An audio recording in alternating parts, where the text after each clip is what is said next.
everyone. Welcome to Within the Frame. I'm Kim Bo-kyung.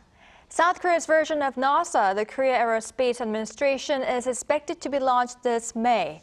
This comes as part of Seoul's efforts to catch up with other advanced countries' space programs and eventually become one of the world's top space powers. The country plans to land a spacecraft on the moon in 2032 and on Mars in 2045. And with successes we have already seen with Danuri, Korea's first lunar orbiter, and homegrown Nuri-rocket launch, hopes are high. What role would this new space agency KASA play, and how are other countries fulfilling their ambitions in space? For this, we invite Professor Paul Yoon from Camino College. He is also a NASA Solar System Ambassador. Welcome, Professor. Well, thank you. And we also have Doctor Kang Sung-ju, an astronomer and science communicator from Morescience. Good to see you, Dr. Kang. Thank you. Thank you for having me here. All right. First, Professor Yoon, let's first talk about the value of the global space industry. So according to Morgan Stanley, it says that the space economy will continue to grow and eventually surge to over $1 trillion by 2040. Could you tell us more about how promising this sector is? That's a very good question. So there are many indicators. There are many research institutions come up, and then it all indicating space economy is growing. So Morgan Stanley 2020, they come with the idea that by 2040, it'll hit 1 trillion. But in fact, according to 2020, when they come with their report, 2022, they're expecting $411 billion. But now we look back at the data in 2022, it's far more than $411 billion. So what that means is space economy is growing faster than Morgan Stanley expected. And furthermore, space economy is growing due to the related fourth industrial revolution. It's all about Internet of Things, autonomous driving, and navigation, data services. I think it might go faster than what we expected. Right, so space economy is growing faster than we all expected. All right, Dr. Kang. We are going to talk about how other global space powers are doing, but let's first focus on South Korea. Last Tuesday, the National Assembly passed a bill to establish this space agency called KASA, which will be responsible for the country's space developments. But what is Seoul's plans? South Korea's space plan is to establish itself as a dominant role in the global space market. So right now, they're trying to create a round of more jobs. They're planning to create about 500,000 jobs around the space sector, as well as the huge economic thrust. So they're reflecting the magnitude of its investment in space technology starting from the 0.4 trillion to 4 trillion won in next decade. Over next few decades. So South Korea's ambitious aspiration include a lunar landing by, as you said, 2032, and the Mars plan by 2045. So these are not just ours, symbolic the milestones. They reflect the calculated actions to try to lead the global market as one of the global leading sector. Country as South Korea as a leading part of the global market. All right, I see. Looks like KASA will be in charge of many agendas. Right. Professor Yoon, the space agency will be launched as early as May this year, and it is indeed a great step. But some raised concerns that it will be difficult for this agency to assemble experts. What's your view on this? Gathering experts, that's going to be challenging because particularly, there are agencies more likely located near southern part of the Korea, which is the Gyeongsang province. So it'll take a time, but eventually I think that issue will be resolved. But I think more challenging issue is the direction, what space agency is supposed to do, showing the direction of the space policy. It's relating to how space is going to relate to the national economy, how about inspiring the young generation, how you're going to relate to industries, or how you're going to collaborate with the international partners, or how to work with the different agencies. I think these are the kind of master plan might be the one space agency to come up. I think that's going to be a more important issue in the long run. But I think initially relocating personnel to the different location might be challenging, but I think it's going to be resolved eventually. All right, I see. So there could be challenges, but if these challenges are addressed, Dr. Kang, I assume it would definitely be, really helpful for South Korea to boost joint projects with other space-related institutes in other countries. What's your view on this? One of the most significant effect of the building the KASA, like a Korean version of the NASA establishment, is the potential for increased international collaborations, like as you say, the NASA or JAXA. This new body will allow the South Korea to conduct cooperative space missions, share research, and exchange the technology with for the leading space exploration countries. So it's an opportunity to capitalize on a distinctive contribution to global space program right now. So not only for the political missions, as well as we have to find out raise the human resources as well. So that's the challenge for right now, and they have to spend a lot of money, spend the fund to raise the experts for them as well. All right, I see. Now, Professor Yoon, as we have discussed up until now, South Korea's goal is to land on the moon by 2032 and on Mars by 2045. Could you tell us about South Korea's current technology level and if these missions are possible? Okay, I think so far Korea has done a great job. There are only a few countries actually going to the outer space. So Korea has one of the few countries that has a launch capability to space. So that's a great accomplishment. Also, we know that Korea for KPLO, Danuri, it's like orbiting the moon. That's another accomplishment. So Korea's level is very, very high compared to other countries. But Korea's mission that planning to go to the moon by 2030 or go to Mars, it's a different level of game. For example, Korea's launching capability to go to low Earth orbit. That's about 500 or 700 kilometers above from the Earth. But moon is, for example, more than 340,000 kilometers, right? Right. So it's a different story. So Korea needs to continually advance their technology, necessary technology, but also got to try out diverse missions. I think that's the only way Korea can learn, advance their technologies. But most important thing is about Korea's capability. Currently, Korea's space capability might be very limited compared to a more advanced country. But I think let's look back what Korea has done in the last half centuries. I think around the 1980s, no country expected Korea's automobile industry to be one of the top.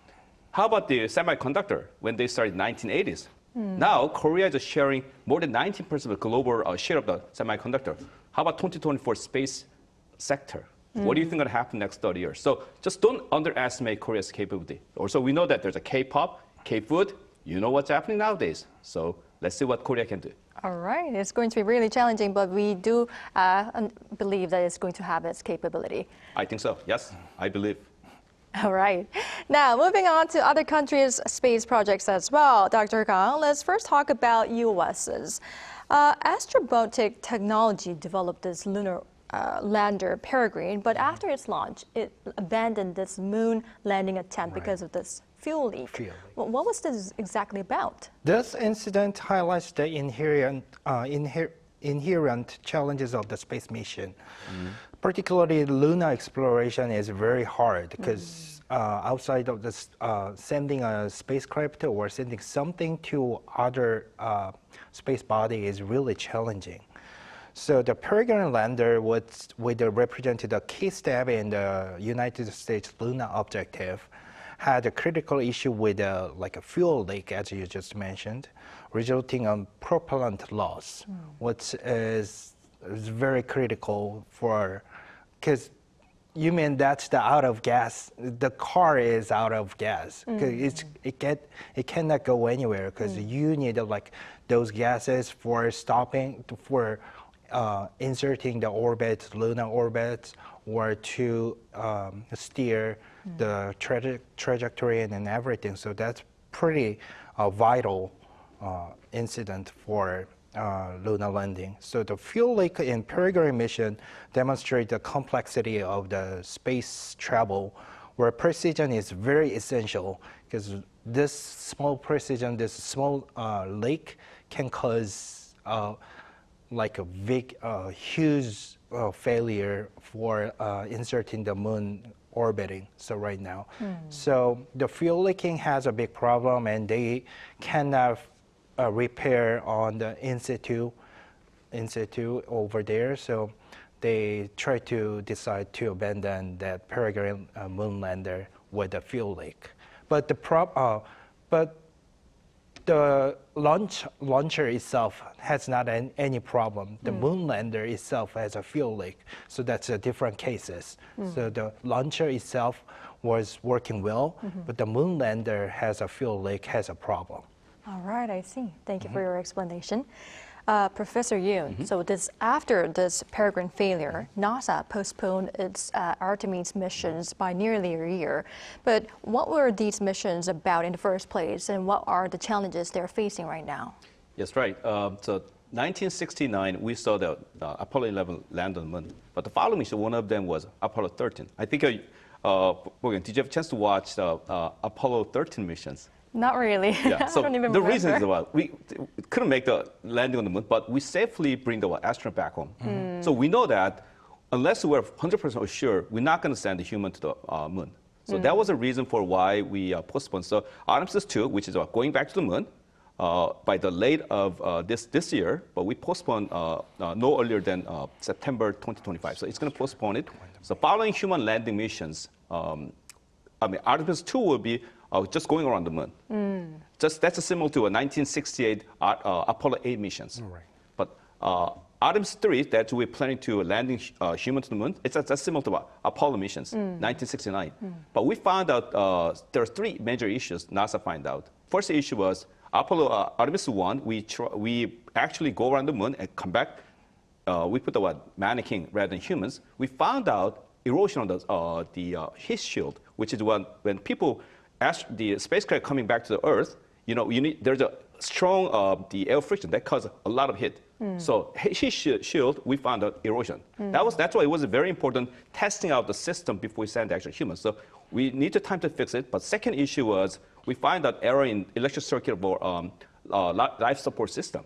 And then particularly we found out the error in the eliminating carbon dioxide. So when you breathe, there's a carbon dioxide coming out. We found that error, so we need time to fix it. But another issue was abort systems, which means if the space launching system have a problem, Orion capsule must be aborted.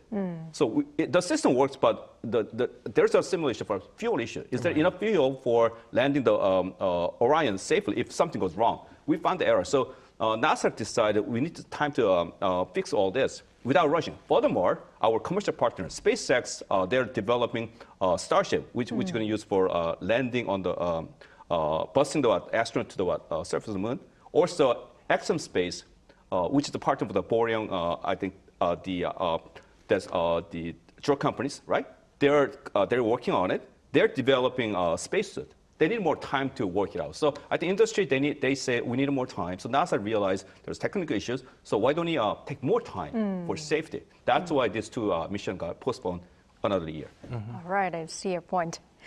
Now, Dr. Kang, we have been talking about U.S., but China too is on track to launch a lunar lander in this first half of this year. Could you tell us more about this?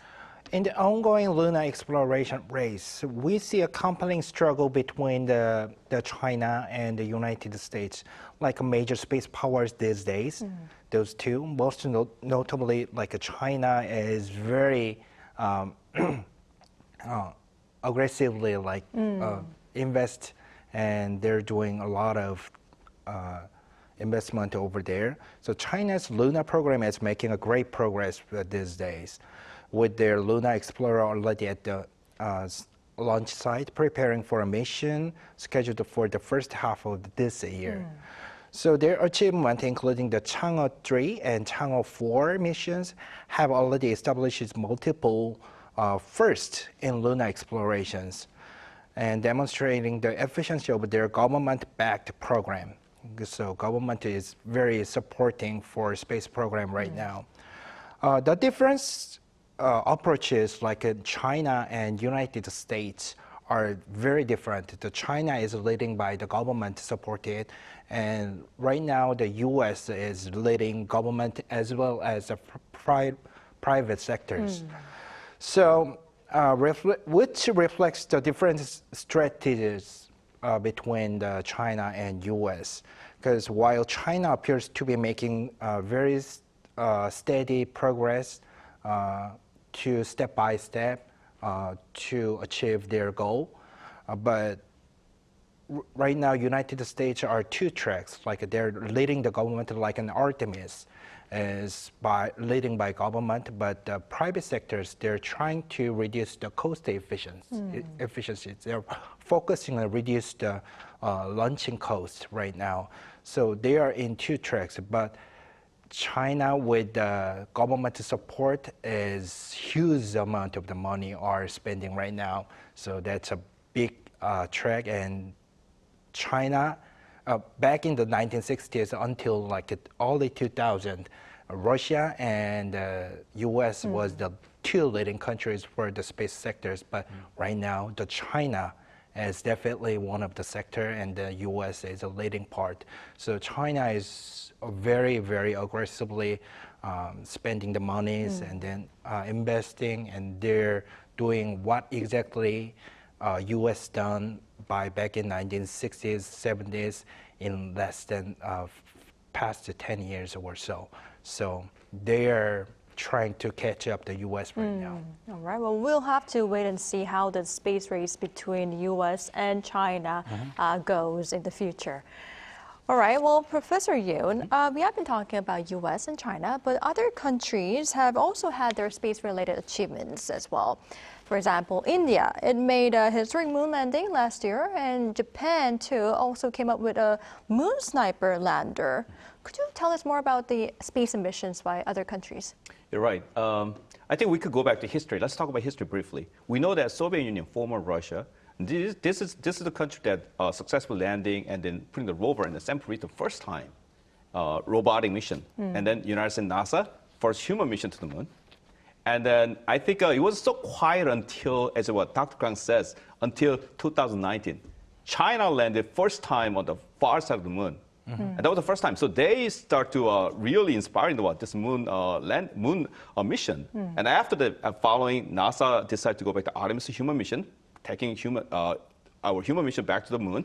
But this time, Artemis is different from Apollo mission. Artemis it was not, Apollo was kind of visiting moon a couple of times, but Artemis, we're going to stay there a long time and building a station, putting the lunar gateway around the moon, or putting sometimes South Pole. You know, we know in Earth there's like a research center there, right? We're going to put something like that in the South Pole. That's what NASA's long-term plan.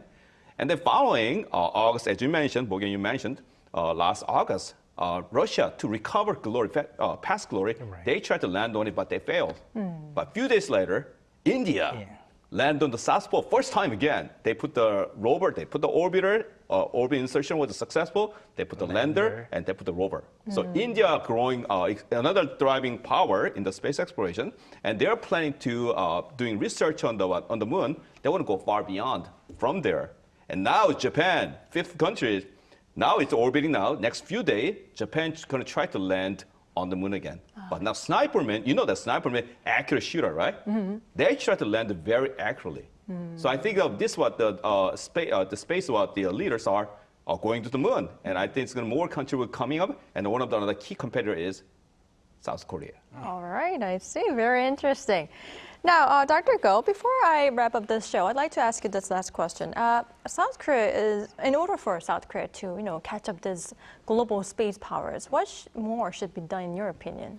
The very first step is try to reduce the cost of the launching spacecraft. Among the other responsibilities, like the launch cost, reducing the launch cost is very crucial because we do not have that much of the fund to invest to space exploration. It will increase gradually, but not right now. So the main part is try to reduce the cost of the launching spacecraft, and the KASA will be responsible for a wide range of the tasks.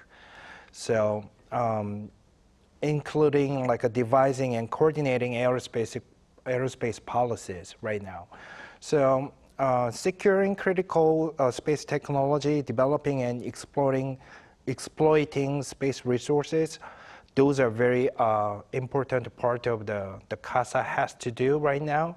And the educational part, we have to catch up. We do not let the educational part behind. So that's one of the important thing that we have to keep in mind. All right, I see. Professor Yoon, may I ask your opinion as well? What more should be done? Yes, ma'am. I think I just want to point out, again, recap up that what the Bogyan you said about space economy. Also what the Dr. Kang's announcement about NASA's approach to space economy. You know, NASA is very, United States and the government and NASA is very, they're going to space to boost the vitalized space, the U.S. economy through the space explorations. So I think what Korea want to do is, several reasons. I think taxpayers are in Korea spending a lot of money for space exploration. And then space agency need to return back to the country so that the nation grow economically, education-wise, politically, science-wise, every aspect. So I think Korea needs some overarching plan. How are you going to, through the space exploration, how are you going to promote space economy, the national economy, education, improving science technologies?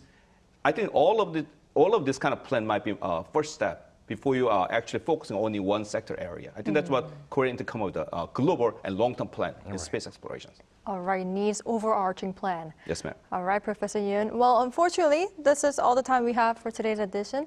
Thank you, Professor Yoon. Thank you, Bogyan. And thank you, Dr. Kang, for your time and insights. Thank we really you. appreciate it. All right, that's all for Within the Frame tonight. We'll be back tomorrow with more in-depth stories. Thank you for watching, and goodbye.